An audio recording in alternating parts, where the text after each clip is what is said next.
Hello everyone, welcome to PEHP171. My name is Lauren Hagger and today we will discuss topics surrounding Unit 2.3. Firstly, let's take a look at the history of education in Africa. We can use the methods and techniques of African education to empower our teaching practices by their holistic, traditional, and developmental systems. By reflecting on their approach to learning through storytelling and shared experiences, we can incorporate this methodology of learn by doing in our teaching practices to promote lifelong learning skills. Traditionally, in African culture, everyone in the community was taught different skills to prepare them for their specific roles in society. As teachers, we should ensure every student reaches their full potential by preparing them for the outside world. Discipline in African culture focused more on nurturing the child rather than harsh punishments. Similar concepts are seen in the key components of sociology. Teachers should strive to create a positive learning environment that promotes the well-being of their students.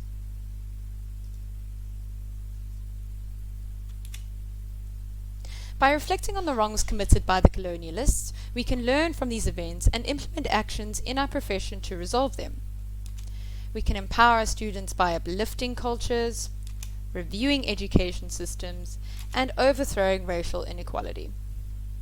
Let's focus on uplifting cultures. Colonialists enforced their ideals on the African people, causing a loss of culture through educational systems. Teachers should take on the responsibility of integrating learners' heritage and culture into their teaching practice. Reviewing educational systems, Africans were only provided enough education to be used by the colonists for manual labor purposes. This created segregation in learning. Many students are still affected by their access to effective education.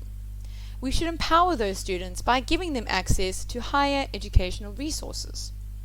And lastly, let's discuss combating racial inequality. Europeans established hegemonic ideals that distinguish between the dominant and the marginalized cultures. By teaching our students the barriers of racial assimilation, one can make an effort to deconstruct black and white narratives and promote equality. Let's move on to Unit 2.3.2, where we discuss the history of education in South Africa.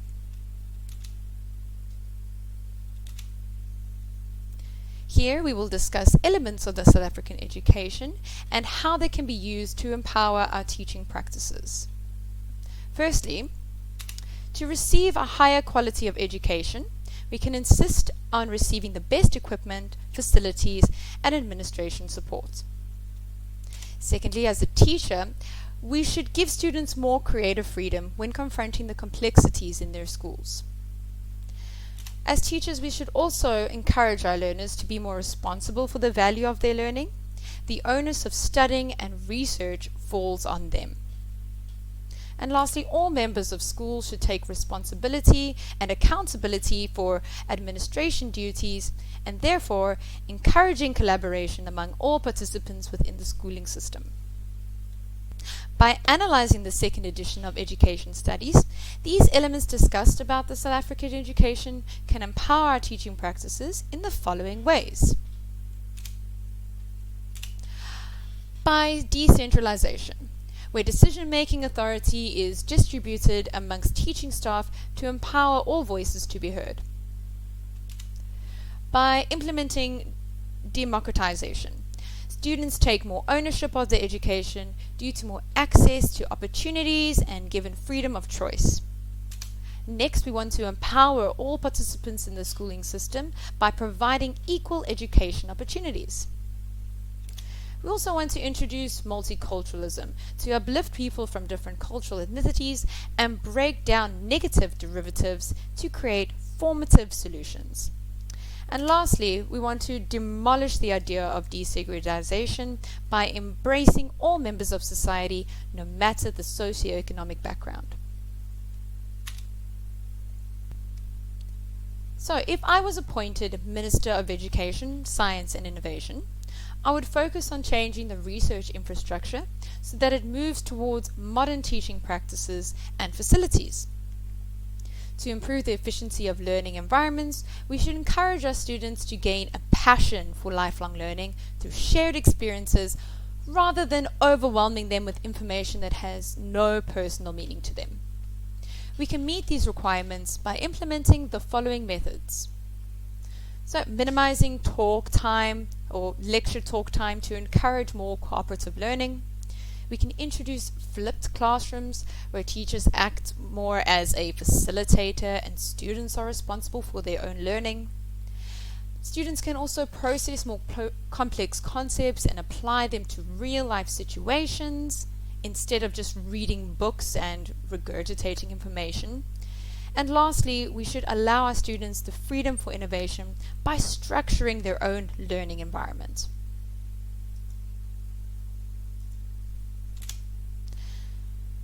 Next, as Minister of Education and Science, I would also want to incorporate interactive governance to ensure all members of the community have access to some form of quality education.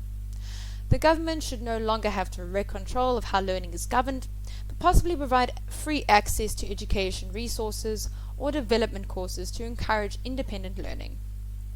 This could help people who wish to develop their skills or knowledge but have little or no access to the right tools. The government could implement learning centers. The community has access to university books, articles, videos, and technological equipment. The government merely provides these resources, but it is up to the community to help shape their learning environment. Teachers could also give back to their communities by hosting free lessons, and people within the society could share their skills with others. This will help encourage independent learning that is freely accessible to anyone in the community. Now, let's discuss Unit 2.3.3, Creating an Inspirational and Inspiring Future. In order to progress towards the future, one needs to reflect on the past. By analyzing the history of education, it has helped me discover the major events that have impacted our society within South Africa. These external and internal events that occurred need to be understood and analyzed so that we can ensure a better future for all those who were implicated poorly by colonialism and apartheid. Learning about history of education has impacted me in the following ways.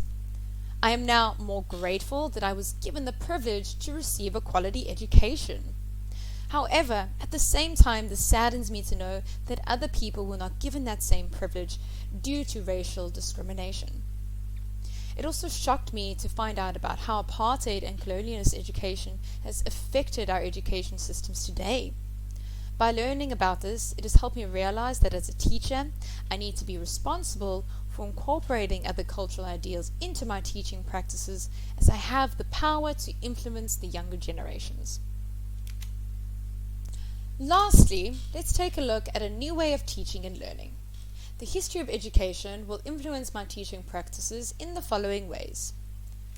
I will move away from authoritarian teaching practices and instead focus on assuming the role of a facilitator. I will be responsible for ensuring an education that culturally uplifts and is all-inclusive. I will focus on collectiveness, collaboration, and creation by using cooperative learning to formulate new ideas. I should try and encourage innovation by transferring the responsibility for the method of learning onto my students. I should also create a learning environment that focuses on sharing experiences rather than learning by repetition or memorization. Thank you for listening to my presentation. I hope you enjoyed it.